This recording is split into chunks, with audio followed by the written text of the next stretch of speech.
The boy never imagined that after being trapped in the labyrinth for 2.5 years, he'd return to find his home ransacked, his village reduced to ruins, and his family missing. Remembering what the werewolf had said, Jack guessed that it was his identity as a dominator that brought disaster upon his village. Rage almost drove him to declare war on the entire world. Fortunately, he didn't find the bodies of his brother and sister, which meant they were still alive. Jack decided to find them first. To uncover the truth behind everything, he planned to start small, posing as a low-ranked adventurer. As they quietly headed toward the city, they ran into a group of dwarf bandits robbing human merchants. The sight of the Golden Knight immediately caught the bandits' attention. Thinking they'd struck gold, they charged only to be wiped out in an instant. Grateful, the merchant offered to take Jack into the city. Upon hearing that Jack wanted to register as an adventurer, he invited him to stay at his inn once he was done, insisting that Jack would be his guest of honor. After parting with the merchant, Jack and his companions arrived at the Adventurers Guild. As per the rules, the clerk registered him as an F rank, the lowest level. Jenny, his loyal attendant, tried to protest. With Jack's strength, F rank was ridiculous. But Jack thought it was perfect. He wanted to stay low-key for now. Once the paperwork was done,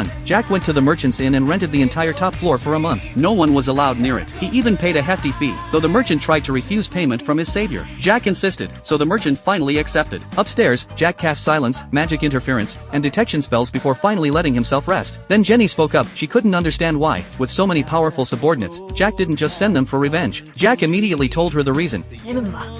僕から復讐を取り上げるつもりなのかい？いえ、決してそのようなことは。申し訳ございません。手すき様よ、どうかお許しを。どうか。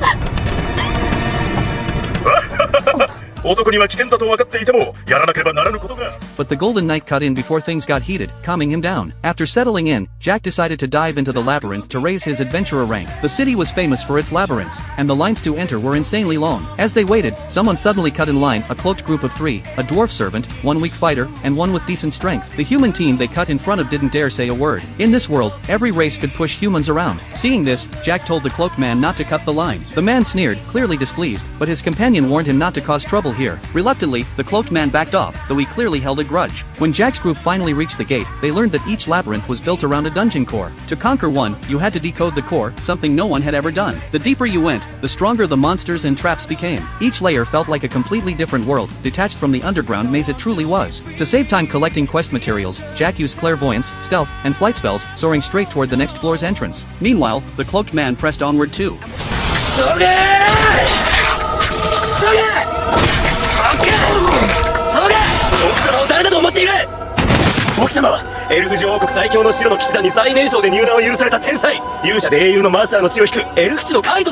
He turned out to be John, the dominator of the fairy race. His goal was the same as Jack's, the giant on the 3rd floor. But John wasn't satisfied with his current level, only 1,500. Though far beyond the fairy race's natural limit, it wasn't enough for him. So he teamed up with the dark elf David, who claimed to know a way to break past level caps. John planned to use him, and abandon him later. What John didn't know was that walking would never beat flying. Jack had already cleared out every monster on the 3rd floor, collected his materials, and was heading back to the guild to turn in his quest. On the way, he ran into the same human team from before. They were fighting goblins and doing well, until Jack noticed something they hadn't, a tree serpent slithering behind them. Though its bite wasn't fatal, it caused paralysis. If one of them went down, their formation would collapse and the goblins would overwhelm them. Jack intervened, saving them just in time. The team leader hurried over to thank him, urging the others to do the same. But before they could, Jack and his companions sensed danger. Something big was coming. Moments later, a pack of jungle direwolves burst out of the forest. The human team panicked, ready to flee, but Jack calmly said, "Don't worry." The wolves ignored them completely, charging past, because the real enemy was a massive 4-armed mantis.